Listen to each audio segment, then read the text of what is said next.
हाँ जी, नमस्कार देवी और सज्जनों, स्वागत है आप सभी का शिष्ट के खूबसूरत फिटनेस यूट्यूब चैनल में जिसका नाम मसल डॉग फिटनेस। मैं ऑब्वियसली मसल डॉग।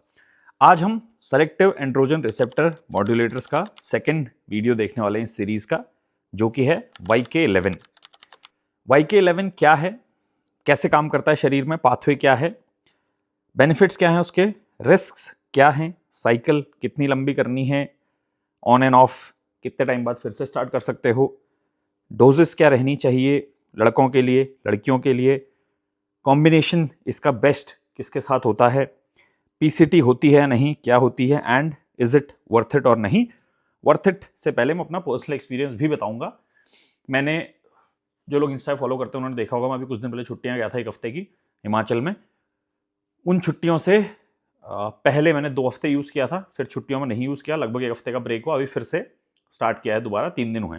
ठीक है, सो मेरा पर्सनल एक्सपीरियंस क्या है, जो बातें समाज में मानी जाती हैं YK11 के बारे में, उनमें से क्या सही है क्या गलत है वो देखेंगे। ठीक है, सबसे पहले YK11 की हाफ लाइफ जो है 10 to 12 आवर्स, 100% एग्जैक्ट कहीं नहीं मिलेगी आपको, but in general 10 to 12 hours. So अगर आप डोजिंग के हिसाब से देखना चाह रहे हो तो दिन में 2 बार ले लोगे काफी है। ठीक है, उदाहरण के तौर पे सुबह उठ के मैंने 6 बजे लिया, उसके बाद आप 10 घंटे बाद ले सकते हो। 6 बजे का 10 घंटे बाद मतलब 4 PM, सुबह 6 AM लिया, नेक्स्ट डोज 4 PM लोगे तो चल जाएगा। YK11 है क्या? YK11 एक यूनिक आइटम है अपने आप में, लगभग और कोई नहीं करता है वो जो YK11 करता है। एक दो कंपाउंड जो करते हैं, बट इंजेक्टल फॉर्म में, ओरल फॉर्म में, सब में आता है। YK11 जिसकी मैं बात कर रहा हूं, ओरल फॉर्म में, कैप्सूल फॉर्म में आता है। 5 mg या 10 mg कैप्सूल्स आती हैं। ठीक है, ये मायोस्टेटिन इनहिबिटर है।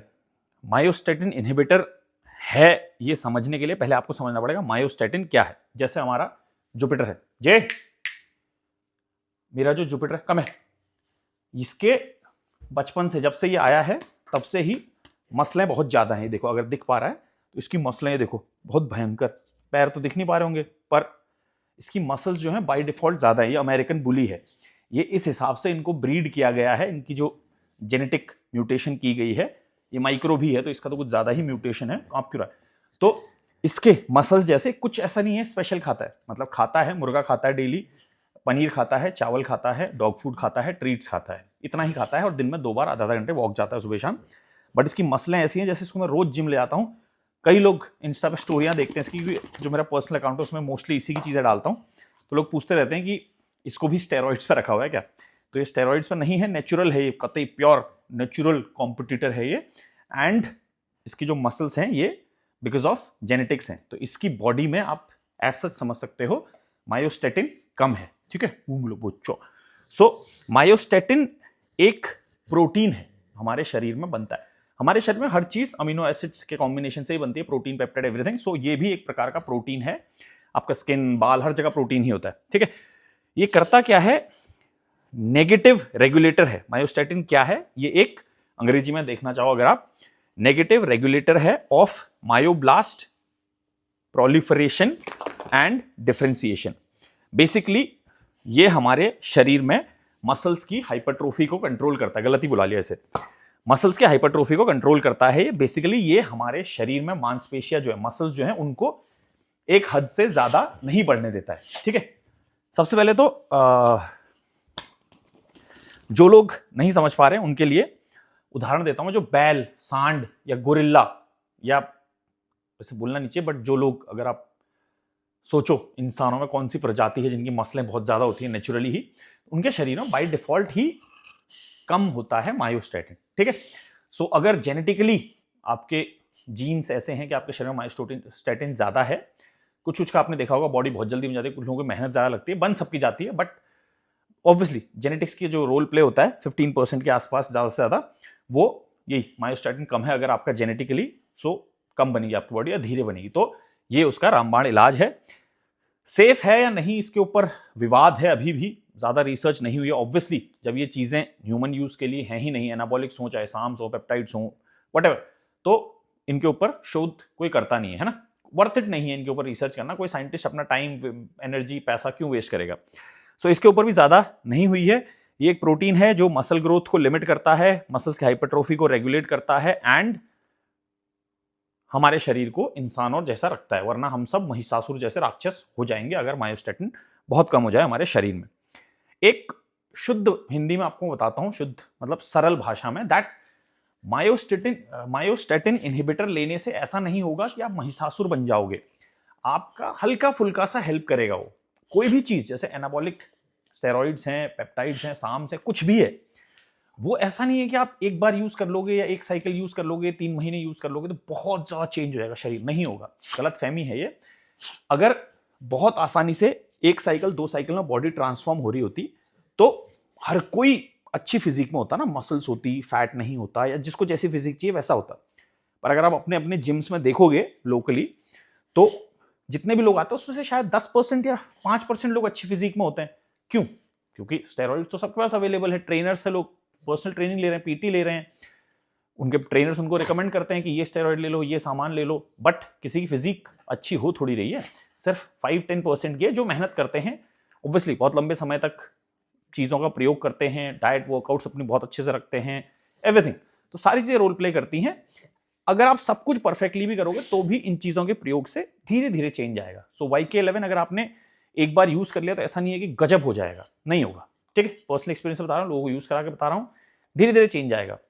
ठीक, बेनिफिट्स इसके ये हैं दैट ये हेपेटोटॉक्सिक नहीं है ज्यादा, मतलब लिवर पे ज्यादा लोड नहीं डालता है। ऑब्वियसली लिवर पे लोड डालता है, साइड इफेक्ट्स में लिखा है मैंने सबसे पहला लिवर, बट बहुत ज्यादा नहीं। जैसे अगर आप YK11 यूज कर रहे हो, इन जनरल आपका SGPT, SGOT, ALT, AST जो है वो अगर 50-50 रहता तो इसको यूज करने से 100-100 हो जाएगा। ठीक है, लीन मसल मास ही गेन होगा आपके शरीर में, सिर्फ मतलब प्योर मसल मास ही गेन होगा, क्योंकि ये एक तरह से फैट लॉस भी करता है। मसल मास बढ़ेगा तो फैट लॉस ऑब्वियसली होगा ही होगा, हल्का फुल्का फैट लॉस में भी हेल्प कर सकता है, कोई ऐसे सबूत नहीं है उसके, पर प्योर लीन मसल मास ही गेन कराएगा, लाइक विंस्ट्रॉल जैसे कराता है या मेस्ट्रॉन जैसे कराता है, क्योंकि वाटर रिटेंशन नहीं है इसमें। ये एरोमेटाइज नहीं होता है, सो एस्ट्रोजन वाले साइड इफेक्ट्स नहीं होंगे, एंड्रोजेनिक नहीं है, सो DHT वाले साइड इफेक्ट भी नहीं होंगे। बोन हेल्थ भी इंप्रूव होती है, क्योंकि बोन्स हमारी जिस प्रोटीन से बनती है उसको भी बढ़ाता है ये। ऑब्वियसली मसल्स बढ़ेंगी तो स्ट्रेंथ बढ़ाएगा, प्रोटीन सिंथेसिस इंक्रीज करता है, जिसकी वजह से मसल्स जल्दी जल्दी रिकवर होती हैं, जल्दी जल्दी रिकवरी बहुत तेज कर देता है, जल्दी जल्दी हमारी मसल्स गेन होती हैं। ठीक है, रिस्क्स में, पॉसिबल रिस्क्स में लिवर के लिए थोड़ा सा रिस्की हो सकता है। अगर आप जेन्युइन प्योर 100% टॉप नॉच का यूज कर रहे हो तो शायद कोई दिक्कत ना हो। एज ऑफ नाउ एनाबॉलिक्स तो लॉन्च हो रहे हैं मसल डॉग फार्मास्यूटिकल के जनवरी से, बट साम्स के लिए अभी प्रोक्योरमेंट चल रहा है, ढूंढ रहे हैं कोई जेन्युइन सोर्स, बहुत अच्छा रॉ मटेरियल वाला। एनाबॉलिक्स का मिल गया बट साम्स का मिल नहीं पा रहा है, इतनी सूफी चीज़ है। अगर आपको 4-5 हज़ार से कम के साम्स मिल रहे हैं, जैसे एक कंपनी है जिसमें लास्ट में AGE आता है, एज, तो वो 1000-1500 के साम्स बेच रही है ऑनलाइन, और लोग ले भी रहे हैं, मरमुराएंगे लोग, क्योंकि आपको YK11 के नाम पे कोई डायनाबॉल डाल के दे देगा जो कि 400 रुपये 500 रुपये की भी मिल जाती है कानपुर से, अगर आप सस्ती वाली खरीदो, है ना, तो उससे आपको इतने साइड इफेक्ट्स होंगे कि आपको लगेगा YK11 वर्थ इट नहीं है। तो अगर आपको कोई भी, जैसे जब एक उदाहरण के तौर पे, अगर आपके शरीर में स्टेरॉइड्स जा रहे हैं तो सेक्स ड्राइव बढ़नी चाहिए। अगर सेक्स ड्राइव कम हो रही है साइकिल के दौरान, जैसा ही कुछ लोगों के साथ होता है, that means there is some problem, है ना। या तो आप सबसे पहले अपना E2 एस्ट्रोजन लेवल चेक करवाओ और प्रोलेक्टिन लेवल चेक कराओ। एस्ट्रोजन एंड प्रोलेक्टिन लेवल ऊपर नीचे होने की वजह से, खराब होने की वजह से आ सकते हैं इश्यूज आपकी सेक्स ड्राइव में। अगर वो सही है दैट मीन्स आपका सामान कष्टदायी है। ठीक है, सो इसलिए always use good quality products, genuine products, authentication everything करके। टेस्टोस्टेरोन सप्रेशन भी करेगा, ऐसा नहीं है कि साम्स टेस्टोस्टेरोन सप्रेशन नहीं करते। मैं जैसे जैसे साम्स कवर करूंगा वैसे वैसे टेस्टोस्टेरोन सप्रेशन करते हैं या नहीं, और किसके लिए PCT जरूरी है नहीं है वो बताऊंगा मैं।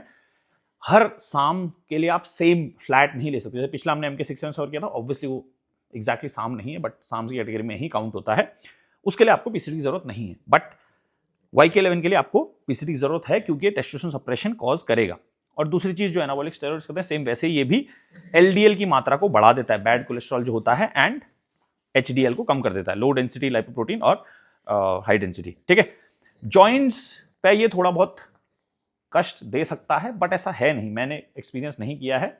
The logic behind it is, जो कि एनाबॉलिक स्टेरॉइड्स भी कर सकते हैं, थिंग इज हमारे शरीर में हर चीज एक फिक्स्ड रेट में ग्रो होती है ना।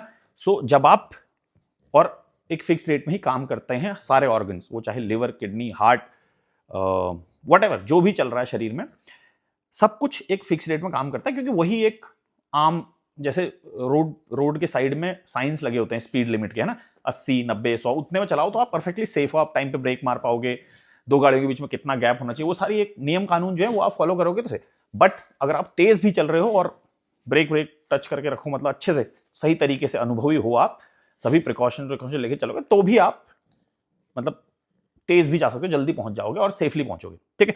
वैसे ही मत काट, एनाबॉलिक्स के केस में या इसके केस में भी अगर आप प्रिकॉशंस मेडिकेशन सही से लो तो कष्ट नहीं होगा। तो जॉइंट्स पाते हैं, होता क्या है, आप एनाबॉलिक्स यूज करो, कोई भी चीज बाहर से, पीईडीज, परफॉर्मेंस एनहांसमेंट ड्रग्स, कुछ भी यूज करो, साम्स, एनाबॉलिक्स, पेप्टाइड्स, व्हाटएवर, उस चीज की वजह से क्या होता है, आपके मसल्स इतनी जल्दी जल्दी ग्रो हो जाते हैं, आपके लिगामेंट्स, टेंडन्स, जहां जहां जॉइंट है हमारे शरीर में, जो हमारा स्केलेटन है एक जॉइंट से दूसरे जॉइंट में, जो भी हमारी स्केलेटल मसल्स हैं वो यही है, स्केलेटन के ऊपर चढ़ी हुई है, यहां से यहां, यहां से यहां, इसलिए उनको स्केलेटल मसल्स कहते हैं। सो स्केलेटल मसल्स ग्रो हो रही हैं, पर लिगामेंट्स, टेंडन्स, मसल्स के एंड में जो होते हैं टेंडन्स, लिगामेंट, वो नहीं हो पा रहे हैं, जो कि जॉइंट हड्डी से जोड़ते हैं उसे। तो वो मैंने हाइपरट्रोफी वाले वीडियो में कवर किया था, या हाइपरप्लेजिया एक्सप्लेन किया था, जिसमें उसमें समझाया था मायोफिब्रिल्स बनना, एचजीएच वाले में बताया था, शायद किसी में समझाया था मैंने, वो आप देख सकते हो कि कैसे मसल फाइबर्स पहले कन्वर्ट होते हैं इनटू लिगामेंट, टेंडन, और कैसे जुड़ते हैं टेंडन्स बेसिकली जॉइंट से, हड्डी से, ठीक है, हड्डी से ही जुड़ के मसल बाहर आती है और जाके हड्डी में जुड़ जाती है। सो उतनी जल्दी, जितनी जल्दी आपके मसल सेल्स डेवलप होते हैं, मसल्स आप गेन करते हो, स्ट्रेंथ गेन करते हो, आप भारी हो जाते हो, उतनी जल्दी आपके उस रेट में आपके लिगामेंट्स, टेंडन्स नहीं डेवलप हो पाते हैं जॉइंट्स पे, इस वजह से लोड पड़ सकता है। पर अगर आप प्रिकॉशंस ले रहे हो, सही से ओमेगा ले रहे हो, मल्टीविटामिन ले रहे हो, मे बी ल्यूब्रिजॉइंट प्लस एक अच्छी चीज है, अगर आपको जॉइंट पेन शुरू हो गया है तो वो भी ले सकते हो, वो सब अगर आप कर रहे हो, डाइट आपकी अच्छी है, तो आपके लिगामेंट्स, टेंडन, सब कुछ भी डेवलप होता रहता है, एंड इतनी तेज तो मसल ग्रो होता भी नहीं है कि जॉइंट्स में इश्यू आ जाए, ठीक है। नेक्स्ट, साइकिल कितनी लंबी होनी चाहिए? 4 to 6 weeks in one go, 6 weeks एक बार में यूज करो, उससे ज्यादा मत यूज करो। वैसे भी 60 कैप्सूल्स आती है, 2-2 कैप्सूल डेली खाओगे तो 30 दिन चलेगा, सो 30 डेज इज इनफ। बट अगर आप ज्यादा यूज करना चाह रहे हो तो 6 वीक्स, उससे ज्यादा मत ही करो।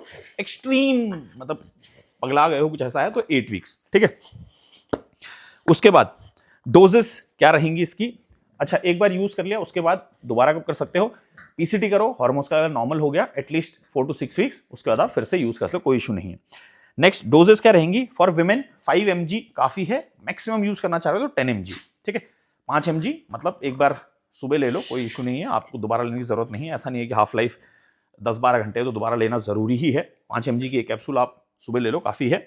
अगर आप थोड़ा ज़्यादा डोज लेना चाह रहे हो, आपका वजन बड़ा है, ज़्यादा है, आपका शरीर थोड़ा बड़ा है, आप ज़्यादा गेन करना चाह रहे हो, तो महिलाएं 10 mg तक जा सकती हैं, ज़्यादा से ज़्यादा 5 mg सुबह, 5 mg दिन में, 10-12 घंटे गैप में। एंड पुरुषों के लिए स्टार्ट विद 10 mg, 10 mg से कम ऐसा कुछ काम करेगा नहीं लड़कों के शरीर में।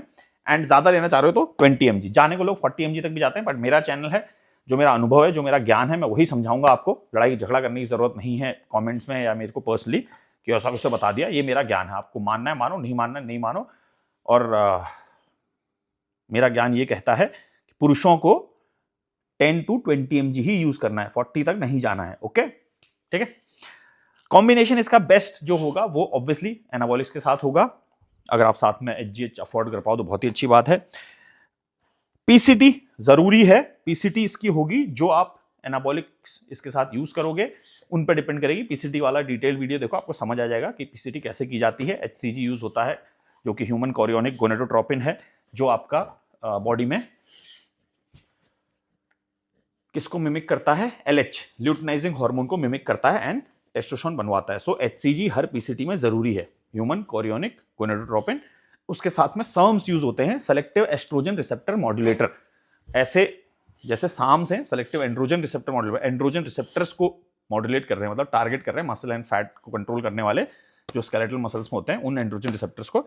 सेम वे हमारे through out the body androgen receptors होते हैं। सेम वे पीसीटी के दौरान सेलेक्टिव एस्ट्रोजन रिसेप्टर मॉड्यूलेटर को टारगेट किया जाता है, जिसकी वजह से एस्ट्रोजन वाले साइड इफेक्ट्स नहीं होते। एक तरह से उसको एस्ट्रोजन रिसेप्टर ब्लॉकर भी कहते हैं। एस्ट्रोजन बनता है क्योंकि उसकी जरूरत है हमें बॉडी में, बट उसके असर नहीं होते, इफेक्ट्स नहीं होते, बिकॉज हम एस्ट्रोजन रिसेप्टर ब्लॉकर यूज करेंगे पीसीटी में। इसलिए टेमोक्सिफिन सिट्रेट को हमेशा पीसीटी में यूज करना है, साइकिल में नहीं यूज करना है। साथ में क्लोमिफेन सिट्रेट भी यूज कर सकते हो, और साथ में अश्वगंधा, शिलाजीत, जो चीजें आती है, ट्यूबुलस, वो सब यूज कर सकते हो पीसीटी के दौरान। ठीक है, पीसीटी कम से कम 3-4 हफ्ते की तो होती ही है, अगर आप एक मॉडरेट लेवल की साइकिल भी करो। वेरी लाइट साइकिल है तो एक बार चेक करा लो टेस्टोस्टेरोन सप्रेशन हुआ है या नहीं। अगर हुआ है टेस्टोस्टेरोन सप्रेशन तो पीसीटी की जरूरत है, वरना नहीं। वर्थ इट है या नहीं है? मेरे हिसाब से डेफिनेटली वर्थ इट है। मैं किसी को यूज करने को नहीं बोल रहा हूं, मैंने पर्सनली यूज किया। आई डोंट अंडरस्टैंड कैसे लोग बोल देते हैं कि ये बहुत अच्छा है, बहुत खराब है, क्योंकि इंडिविजुअली सिर्फ YK11 मुझे नहीं लगता कोई दुनिया में ट्राई करेगा।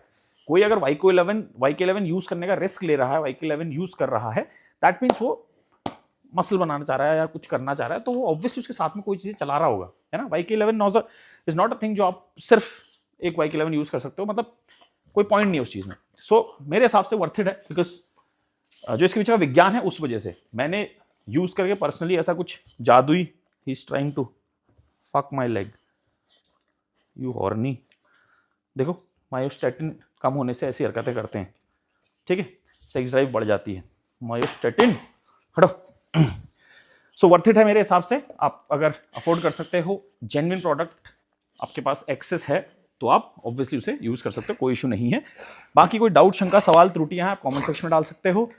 पर्सनलाइज्ड गाइडेंस के लिए आप व्हाट्सएप पे मुझे मैसेज कर सकते हो, स्क्रीन पे फ्लैश हुआ होगा नंबर बहुत बार। बाकी खाओ पियो ऐश करो, सेफ रहो, स्टे हेल्दी, स्टे फिट।